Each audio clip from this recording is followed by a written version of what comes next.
Dear students, आज से हम लोग 10वीं कक्षा के पहले अध्याय वास्तविक संख्या को पढ़ेंगे। मैथ का पहला चैप्टर है रियल नंबर और इसी की स्टडी आज से हम लोगों को करनी है। तो वास्तविक संख्याओं की हम लोग पढ़ाई करेंगे। उससे पहले हम लोग जो इससे पहले की कक्षा 9वीं में हम लोग पढ़ाई किए हैं उसका थोड़ा सा रिवीजन कर लेते हैं। जैसे कि हम लोग कक्षा 9वीं में पढ़े हुए हैं परिमेय संख्या के बारे में। परिमेय संख्या किसे कहते हैं, तो हम लोग डेफिनेशन जानते हैं कि परिमेय संख्याएं उन संख्याओं को कहते हैं जिन्हें P/Q के रूप में लिखा जा सकता है। तो वो संख्याएं जिन्हें P/Q के रूप में लिखा जा सकता है वो संख्याएं परिमेय संख्याएं, रेशनल नंबर कही जाती है। तो सबसे पहले हम लोग हेडिंग बना लेते हैं परिमेय संख्या। तो परिमेय संख्या हेडिंग बनाते हैं। परिमेय संख्या को बोलते हैं रेशनल नंबर। रेशनल नंबर तो वे संख्याएं जिन्हें P/Q के रूप में लिखा जा सकता है, वे संख्याएं जिन्हें P/Q के रूप में लिखा जा सकता है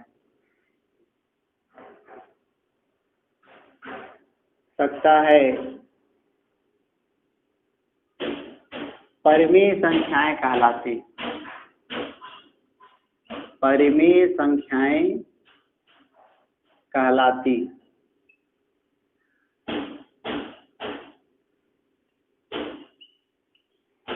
जैसे उदाहरण के लिए हम लोग लिख सकते हैं 3/5, 4/7, 2, 3 आदि ऐसी संख्याओं को हम परिमेय संख्या बोलते हैं। याद रखिए, परिमेय संख्या में ये सबसे इम्पोर्टेंट है कि अंश बटा हर के रूप में संख्या को हम लिख पाए और जिसका हर कभी शून्य ना हो। तो ये भी आवश्यक है कि जहां Q कभी शून्य ना हो, अर्थात हर जिसका शून्य ना हो, तो ऐसी संख्याओं को हम परिमेय संख्या कहते हैं। अब इसी तरह से हम लोग पढ़े हुए हैं 9वीं कक्षा में अपरिमेय संख्याएं। अपरिमेय संख्याएं, अपरिमेय संख्या को हम लोग बोलते हैं इरेशनल नंबर। इरेशनल नंबर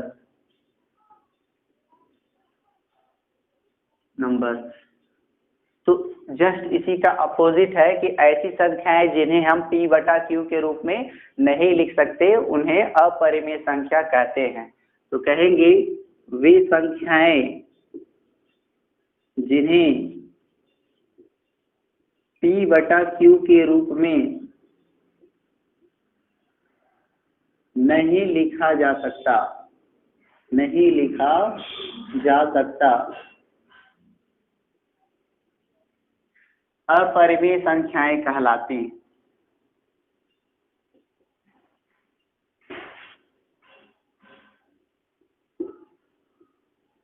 कहलाती हैं।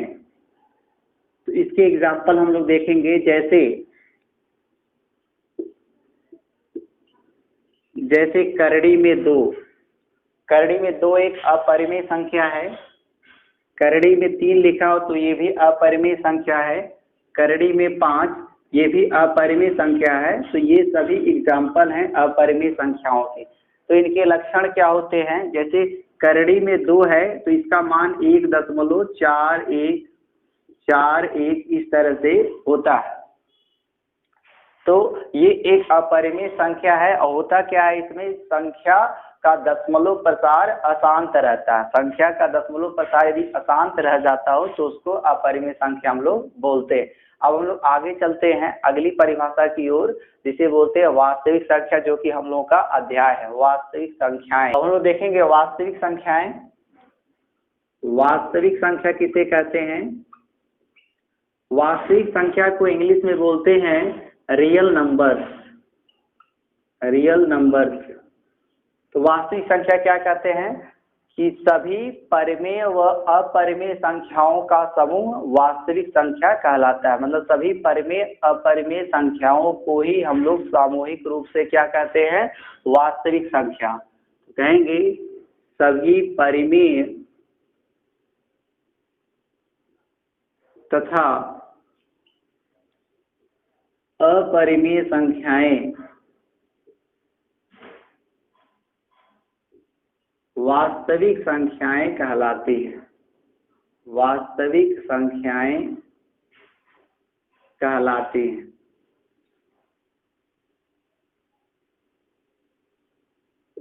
अब हम लोगों के इस चैप्टर का सबसे महत्वपूर्ण टॉपिक पढ़ना है यूक्लिड डिवीजन लेमा के बारे में, अर्थात यूक्लिड विभाजन प्रमेयिका। तो सबसे पहले ये हेडिंग हम लोग बनाते हैं यूक्लिड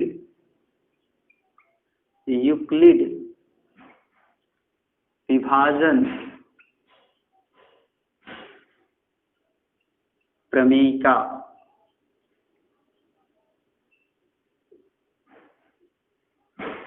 यूक्लिड विभाजन प्रमेयिका अर्थात यूक्लिड डिवीजन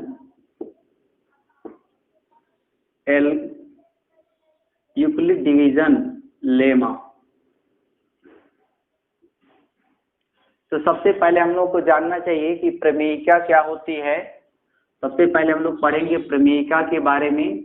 तो प्रमेयिका समझिए, प्रमेयिका कोई ऐसा कथन होता है, ध्यान दीजिए, प्रमेयिका कोई ऐसा कथन होता है जो पहले से ही प्रूफ किया गया होता है, अर्थात पहले से ही सिद्ध किया गया ऐसा कथन जिसे अन्य किसी कथन को सिद्ध करने के लिए प्रयोग किया जाता हो। याद रखिए, प्रमेयिका एक ऐसा स्टेटमेंट है जो ऑलरेडी प्रूफ हो चुका होता है और जिसकी सहायता से दूसरे कथन को प्रूव करते। अगले स्टेटमेंट को, किसी दिए गए क्वेश्चन को सिद्ध करने के लिए हम जिस स्टेटमेंट का यूज करते हैं उस स्टेटमेंट को ही लेमा बोलते हैं या प्रमेयिका। तो प्रमेयिका क्या हुआ? प्रमेयिका एक पहले से ही सिद्ध किया गया कथन है जिसकी सहायता से अन्य किसी कथन को सिद्ध किया जाता है। तो ये हम बता दें, पूर्व से ही सिद्ध किया गया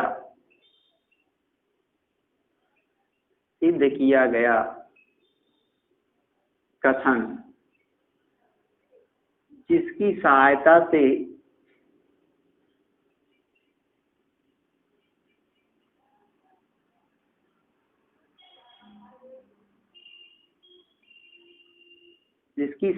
से किसी अन्य कथन को सिद्ध किया जाता है। किसी अन्य कथन को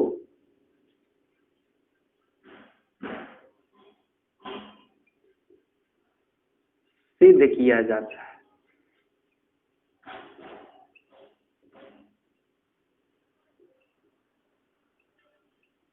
तो छात्रों, अब हम लोग पढ़ेंगे यूक्लिड विभाजन प्रमेयिका के बारे में। तो इसे समझने के लिए हम एक उदाहरण उठाते हैं। अगर मान लीजिए दो संख्याएं हमको दी गई हैं 3 तथा 7। इसमें बड़ी संख्या हमको दिख रही है 7 और छोटी संख्या दिख रही है 3। अगर हम छोटी संख्या से बड़ी संख्या में भाग दें तो देखते हैं क्या आता है। छोटी संख्या से इस बड़ी संख्या 7 में भाग दें तो देखते हैं क्या आता है। 3 दूनी 6 और शेष आया 1। तो इसका मतलब हम एक शेष भी प्राप्त कर रहे हैं और एक भागफल प्राप्त कर रहे हैं। और यहाँ पर ध्यान दीजिए, 7 को कैसे लिखा जा सकता है। 7 को लिख सकते हैं 3 गुणे 2 धन 1, इस तरह से लिख सकते हैं। ये हम लोग पुरानी कक्षाओं में उत्तर की जांच करने की प्रक्रिया, आंसर का चेक किस तरह से करते थे पिछली कक्षाओं में, ये वही प्रक्रिया है। ध्यान दीजिएगा, 7 को हम कैसे लिख सकते हैं। 3 गुणे 2 धन 1, अर्थात हम लोग देख रहे हैं अगर कहीं दो संख्याएं दी गई हैं तो दो संख्याओं के दिए रहने पर हमको दो अन्य संख्याएं भी धन पूर्णांक के रूप में मिल रही हैं। और देखिए, एक दूसरा एग्जांपल आपको दिखाते हैं। अगर मान लीजिए 5 दिया हो तथा 23, ऐसे करके दो संख्याएं दी गई हों और हमसे कहा जाए कि छोटी संख्या से बड़ी संख्या में भाग दीजिए। समझिए, तो 5 से 23 में भाग देंगे तो 5 चौका आ जाएगा 20 और शेषफल आ जाएगा 3। तो ये हमारा शेष आ जाता है और ये हमारा क्या आता है, भागफल। ध्यान दीजिए, और यहाँ हम 23 को कैसे लिख सकते हैं। 23 को लिख सकते हैं 5 गुणे 4 और धन 3। धन बचा हमारा क्या, 3, हम उसको लिख दिए हैं। तो 23 को लिखते हैं 5 गुणे 4 धन 3। ऐसा किस तरह से लिख रहे हैं, जैसा हम लोग पिछली कक्षाओं में पढ़े हैं उत्तर की जांच करने की प्रक्रिया कि भाज्य बराबर भाजक गुणे भागफल धन शेषफल, तो उस प्रक्रिया से हमने यहाँ लिखा। अर्थात दो संख्याओं के दिए रहने पर हमको दो अन्य संख्याएं ज्ञात हुई, एक भागफल के रूप में एक शेषफल के रूप में। दो संख्याओं के दिए रहने पर हमको दो अन्य धन पूर्णांक मिलते हैं, एक भागफल और एक शेषफल के रूप में। कब मिलता है, जब हम विभाजन प्रक्रिया अपनाते हैं, अर्थात भाग देने पर दो संख्याएं हमको दी रहती हैं और उसी प्रक्रिया से दो अन्य संख्याएं हम प्राप्त कर लेते हैं और उन सभी में रिलेशन होता है। इन चारों संख्याओं में क्या रिलेशन होता है, भाज्य बराबर भाजक गुणे भागफल धन शेषफल। यही हमारा यूक्लिड विभाजन प्रमेय का। तो चलिए इसके स्टेटमेंट को लिखते हैं। तो इसका स्टेटमेंट क्या कहता है, इसका कथन है यूक्लिड विभाजन प्रमेयिका का, दो संख्याएं a एवं b के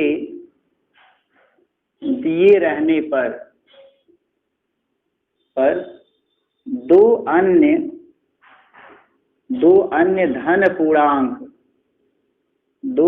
धन पूर्णांक कौन कौन, देखिए ए और बी के दिए रहने पर हमने ए को किसे माना, जो बड़ी संख्या है उसको ए बोल दिया और छोटी संख्या किसको बोल दिया, बी को।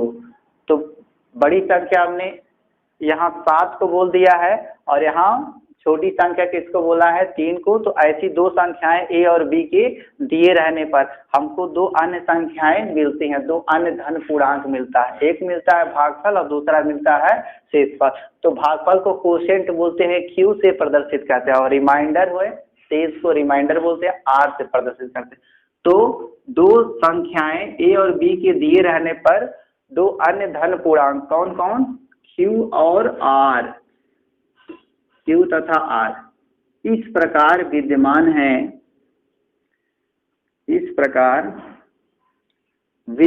है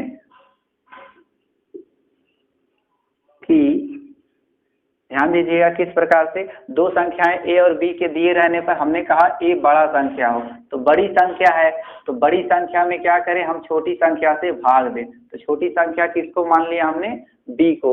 बी को हमने छोटी संख्या माना, ए को बड़ी संख्या। तो छोटी संख्या से जब बड़ी संख्या में भाग देंगे तो क्या आएगा, कोई भागफल आ जाएगा और कुछ हमारा रिमाइंडर आ जाएगा, यही आता है ना।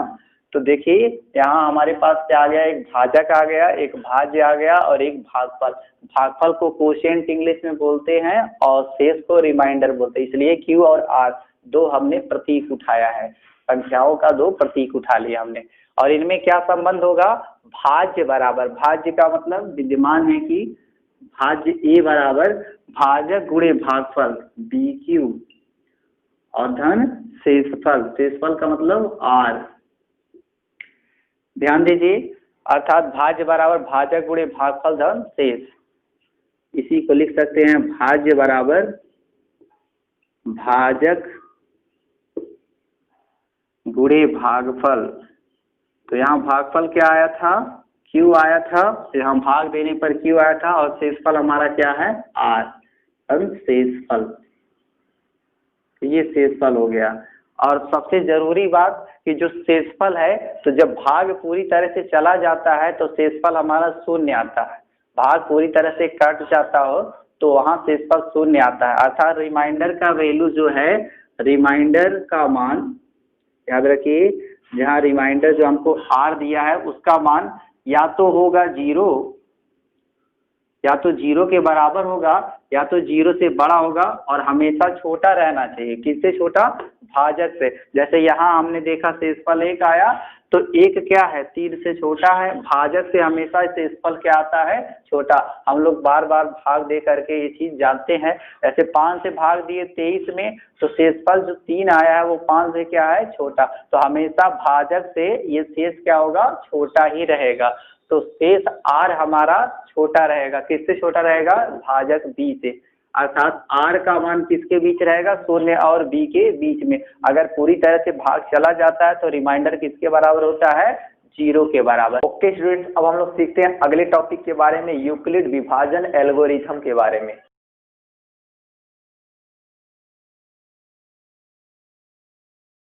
तो स्टूडेंट्स हमारा टॉपिक है यूक्लिड विभाजन एल्गोरिथम। तो सबसे पहला क्वेश्चन आ रहा होगा दिमाग में कि एल्गोरिथम क्या होता है। तो एल्गोरिथम क्या होता है, इस चीज को हम लोग समझते हैं। एल्गोरिथम किसे कहते हैं? एल्गोरिथम एक सुपरिभाषित चरणों की एक ऐसी श्रेणी है, समझिए ध्यान से, कि स्टेप बाय स्टेप किसी हम फार्मूले को लगा करके, अगर हम स्टेप बाय स्टेप किसी प्रमेय का प्रयोग करके किसी समस्या का समाधान कर रहे हैं तो ये प्रक्रिया हमारी कहलाती है एल्गोरिथम। तो एल्गोरिथम क्या होता है? एक सुपरिभाषित, जो पहले से ही परिभाषित की गई हो, जैसा कि हम लोग पीछे परिभाषित किए हैं यूक्लिड विभाजन प्रमेयिका को, तो उसी का कहीं ना कहीं इसमें यूज है। तो हम क्या कह रहे हैं? किसी सुपरिभाषित चरणों की ऐसी श्रेणी जिसकी सहायता से किसी गणितीय समस्या का समाधान करते हैं। किसी सुपरिभाषित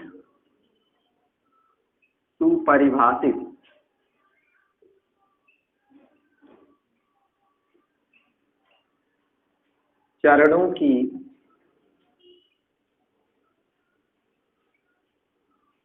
ऐसी श्रेणी जिसकी सहायता से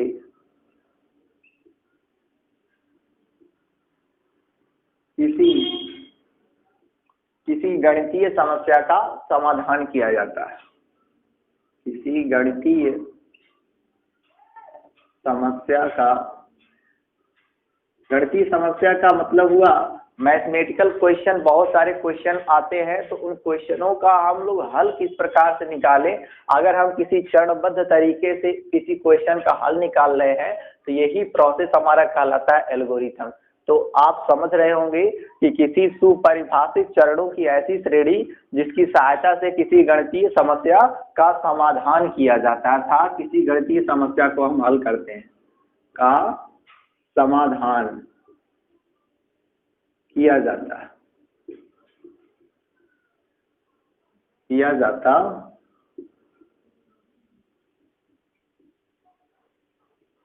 ये हम लोगों का एल्गोरिथम का मतलब होता है। अब हम लोग समझेंगे यूक्लिड विभाजन एल्गोरिथम क्या है। तो ध्यान से देखिए, एक ऐसा एल्गोरिथम कि जिसमें हम यूक्लिड विभाजन प्रमेयिका का बार बार उपयोग कर रहे हैं। समझिए, एक ऐसा एल्गोरिथम या एक ऐसी सुपरिभाषित चरणों की श्रेणी जिसमें बार बार हम क्या लगा रहे हो? यूक्लिड विभाजन प्रमेयिका लगा रहे हो, तो उसी को हम बोलते हैं यूक्लिड विभाजन एल्गोरिथम। और सबसे पहले हम लोग ये जानेंगे कि अपने 10वीं कक्षा के कोर्स में कौन सी गणितीय समस्या का समाधान, यहाँ हमको लिखा है गणितीय समस्या, तो कौन सी गणितीय समस्या का समाधान 10वीं के सिलेबस में दिया गया है। तो एचसीएफ ज्ञात करना, एचसीएफ का मतलब हुआ महसे ज्ञात करना, ये 10वीं के कोर्स में हमारा सिलेबस है। तो एचसीएफ अर्थात महसे हम लोग प्रीवियस क्लासेस में महसे हम लोग को सिखाया गया था, याद कीजिए कक्षा 4-5 में हमको महसे निकालना सिखाया जाता था। तो वही महसे अर्थात महत्तम समापवर्तक अर्थात हाईएस्ट कॉमन फैक्टर, उसी महसे को हम लोग निकालेंगे किसके हेल्प से? यूक्लिड विभाजन एल्गोरिथम का इस्तेमाल करते हुए। और इसमें यूक्लिड विभाजन एल्गोरिथम में हम बार बार क्या लगाएंगे? यूक्लिड विभाजन प्रमेयिका। यूक्लिड विभाजन प्रमेयिका क्या कहती है?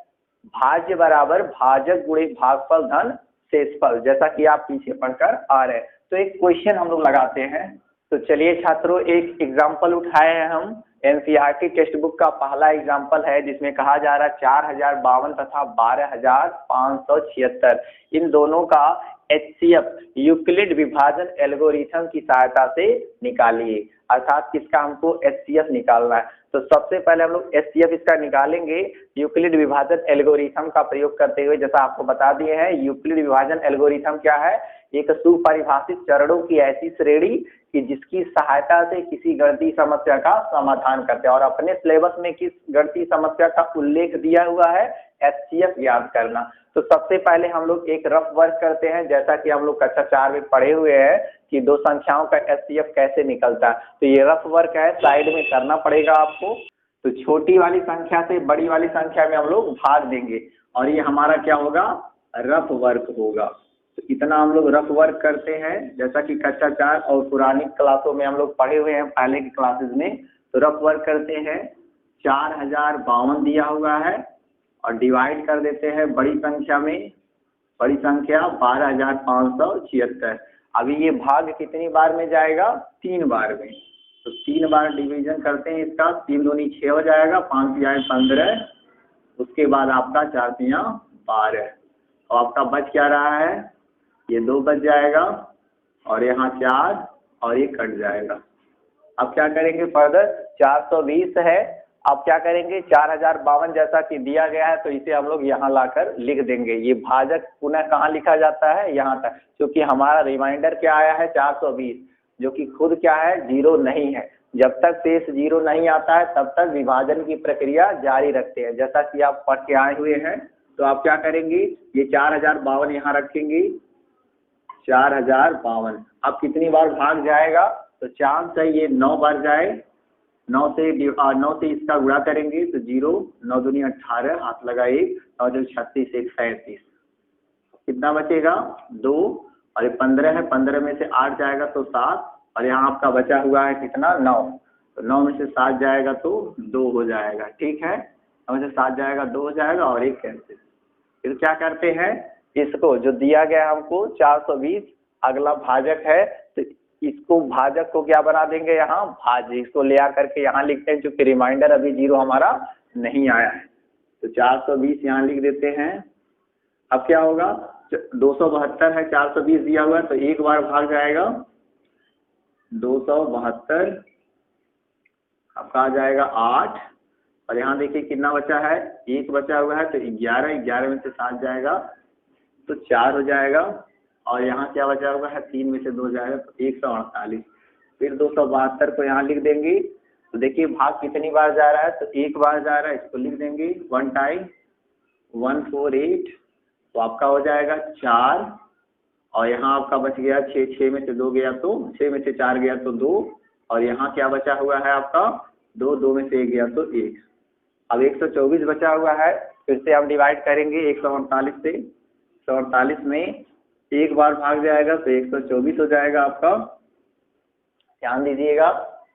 आगे बढ़ाते हैं, अभी क्या है कि भाग एक बार जाएगा तो इसमें क्या बचा है 4 और यहाँ क्या बचेगा 2 और ये कट जाएगा। अब 24 है, अब 124 दिया हुआ तो इसको क्या करेंगे, अंदर लाएंगे 124। अब आगे बढ़ाते हैं छात्रों, ये आपका देखिए भाग कितनी बार जाएगा, 5 बार जाएगा, तो 24 बचे 120 होता है, तो लिखिए 120, 4 आ जाएगा, एक कैंसिल है, 24 को लाएंगे, 4 छके 24 और ये फाइनली हमको अंतिम भाजक क्या दिख रहा है 4। तो हम लोग के दिमाग में आ रहा है कि म से जो होता है वो अंतिम भाजक ही होता है, तो म से हो जा रहा है यहाँ 4। ये रफ वर्क, ओके स्टूडेंट्स, हमने रफ कर लिया है। तो रफ करने के बाद हम देख रहे हैं अंतिम भाजक 4 आया है, जो कि हमारा क्या हो जाएगा म से।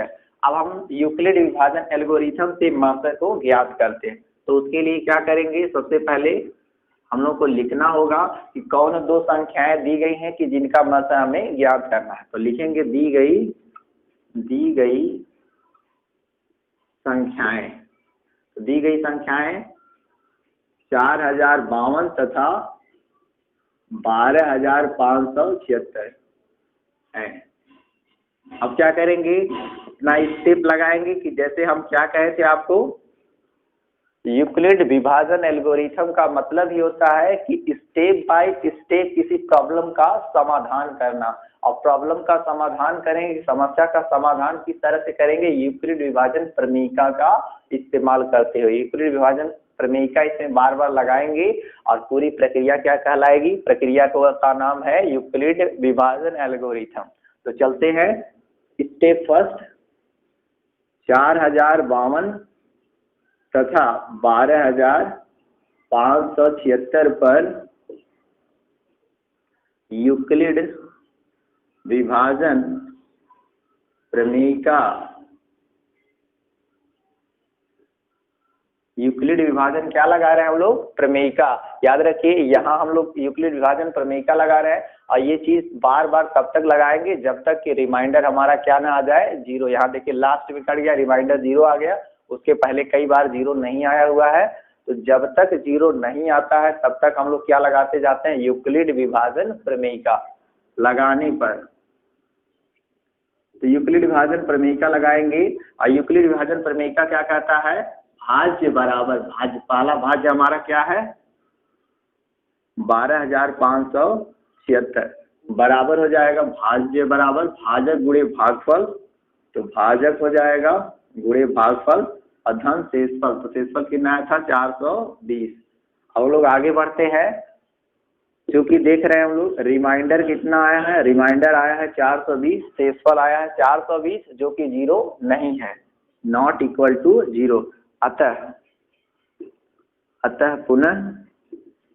पुनः क्या करेंगे, स्टेप नंबर 2 अपनाएंगे। स्टेप नंबर 2 में क्या करेंगे, स्टेप नंबर 2 में क्या करेंगे, यूक्लिड विभाजन प्रमेयिका को दोबारा लगा देना है।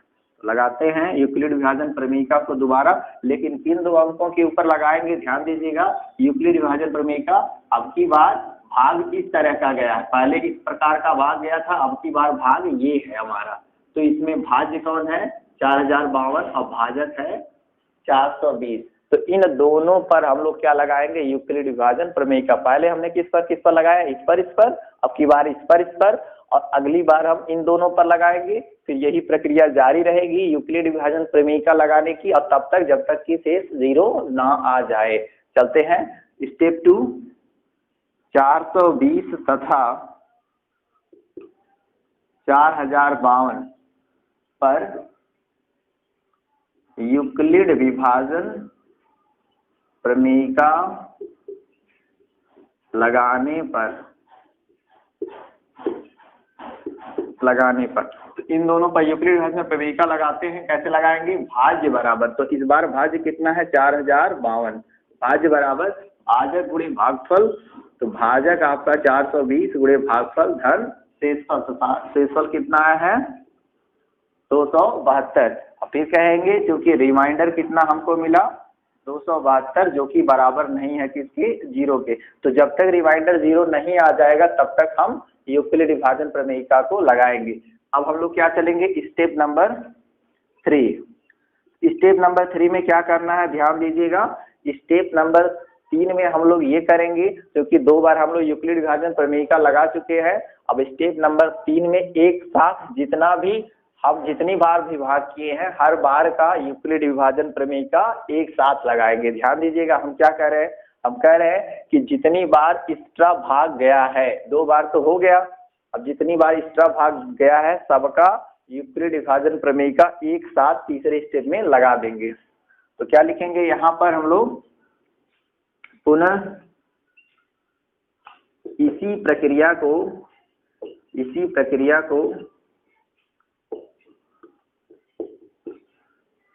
बार बार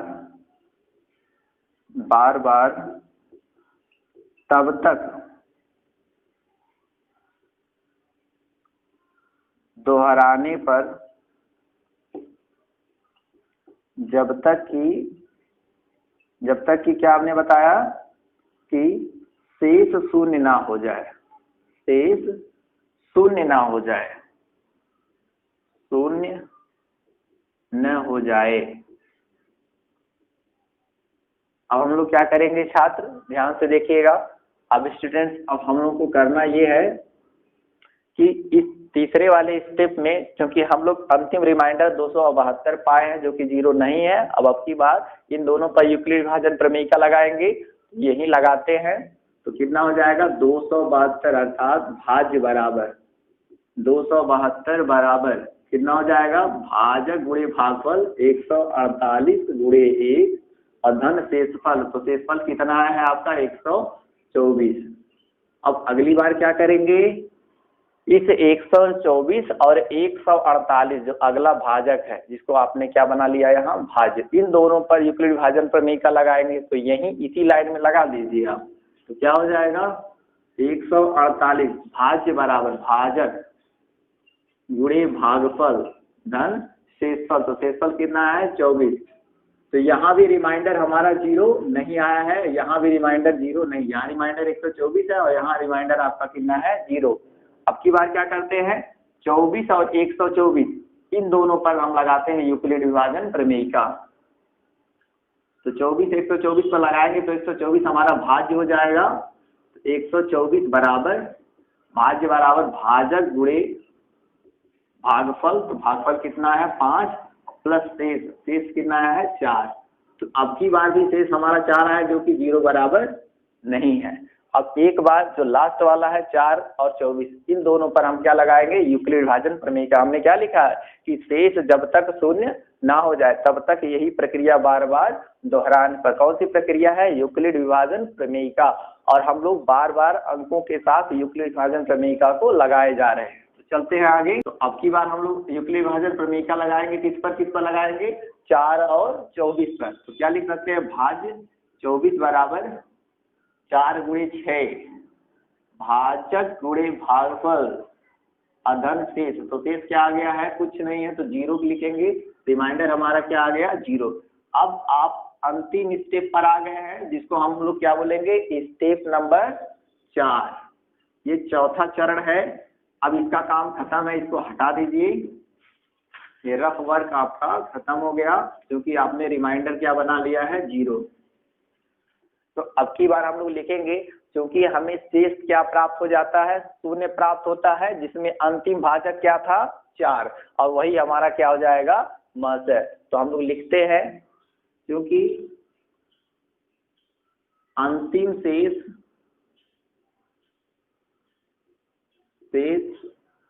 r बराबर क्या आ गया 0। तो क्योंकि अंतिम शेष r बराबर 0 आ गया है अतः हमारा HCF क्या हो जाएगा। HCF हम लोग किसका निकाल रहे थे याद कीजिए। HCF हम 4052 और 12576 का निकाल रहे थे। तो HCF किसका 4052 और 12576। तो इन दोनों का HCF लिख देंगे यहाँ बराबर करके। तो इन दोनों का HCF कितना है अंतिम भाजक कितना था 4। तो ये हमारा क्या हो जाएगा HCF। ये फाइनल आंसर हो जाएगा कि आपने HCF को क्या निकाला है 4। तो हिम्मत आपने निकाल लिया है यूक्लिड विभाजन एल्गोरिथम।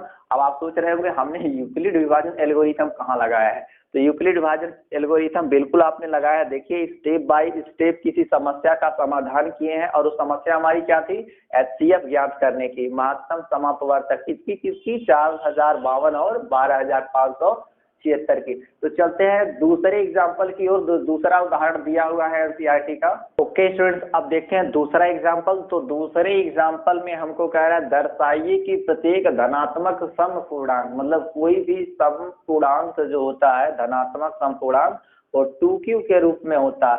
तो 2q के रूप में होता है जबकि धनात्मक विषम पूर्णांक 2q प्लस 1 के रूप में होता है। तो ये क्वेश्चन हमको सिद्ध करना है और इस क्वेश्चन को सिद्ध करने के लिए हम लोग लगाएंगे यूक्लिड विभाजन प्रमेय का। याद रखिए क्या लगाएंगे यूक्लिड विभाजन प्रमेय का जो हमें क्या सिखाया है भाज्य बराबर भाजक गुणे भागफल धन शेषफल। याद कर लीजिए बहुत इंपॉर्टेंट है। तो इसी तरह से इसको सॉल्व करते हैं। देखिए किस तरह से हल करना है आपको।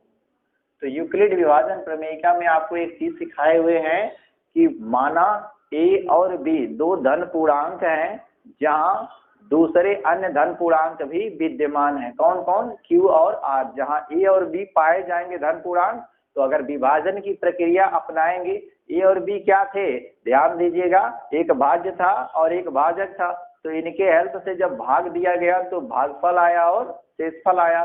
तो a और b के पाए जाने पर दो अन्य धनात्मक पूर्णांक कौन कौन मिलेंगे एक कोशेंट मिलेगा अर्थात भागफल और दूसरा क्या मिलेगा रिमाइंडर। रिमाइंडर का मतलब क्या हुआ शेषफल। तो माना a एवं b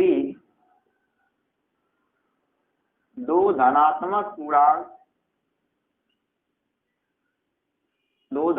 पूर्णांक इस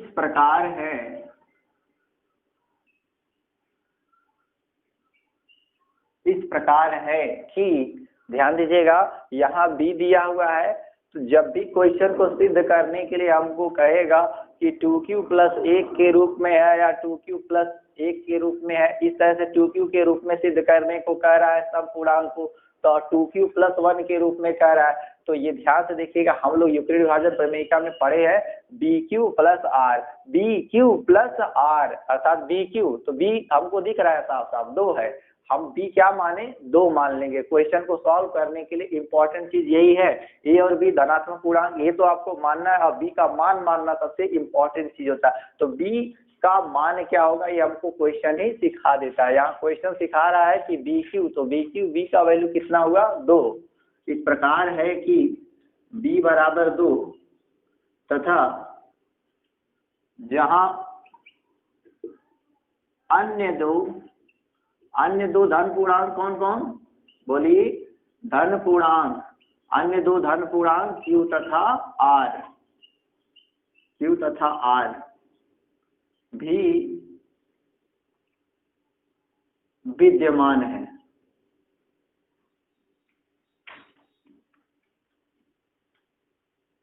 और जब ये जहां AB और QR सब विद्यमान हो जाएगा चारों, तो इन चारों में कनेक्शन होता है। तो चलेंगे यूक्लिड विभाजन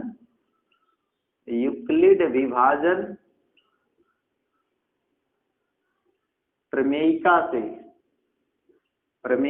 तो चलिए रिपीट करा देते हैं आपका। यूक्लिड विभाजन प्रमेयिका क्या कहता था कि बड़ी संख्या A में यदि B से भाग दें, बड़ी संख्या A में यदि छोटी संख्या B से भाग देते हैं, तो कुछ हमारा भागफल Q आता है और कुछ रिमाइंडर आता है R, और इन चारों में कनेक्शन क्या होता है A = BQ + R।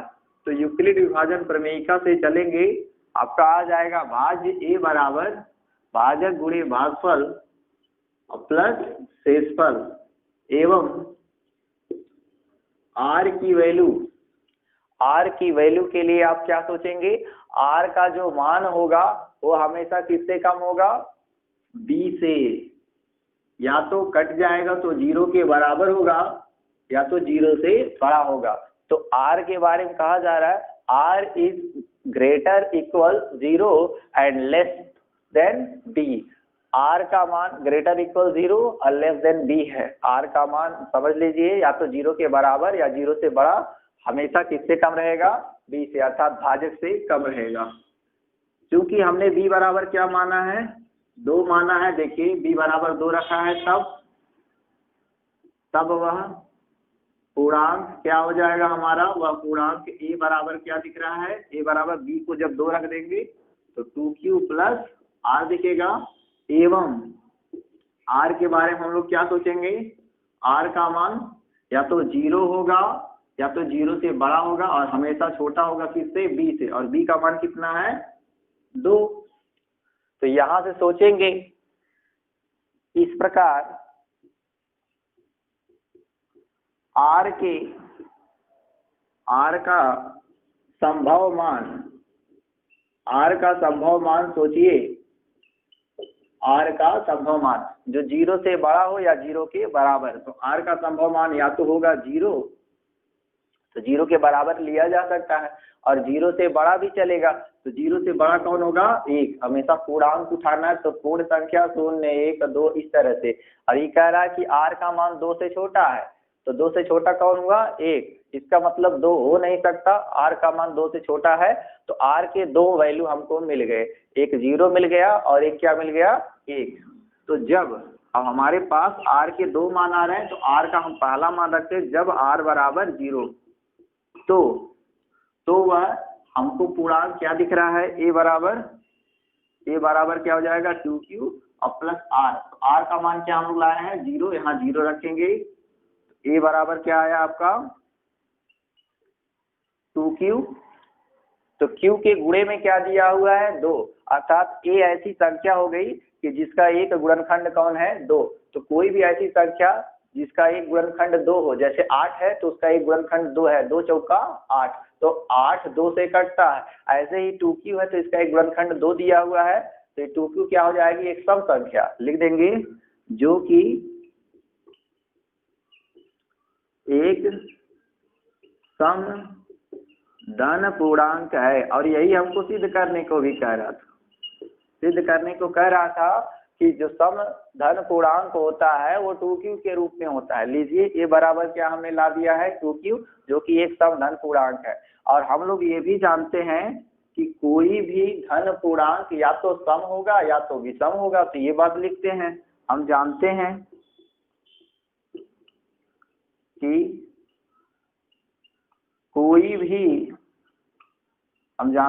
कि कोई भी धन पूर्णांक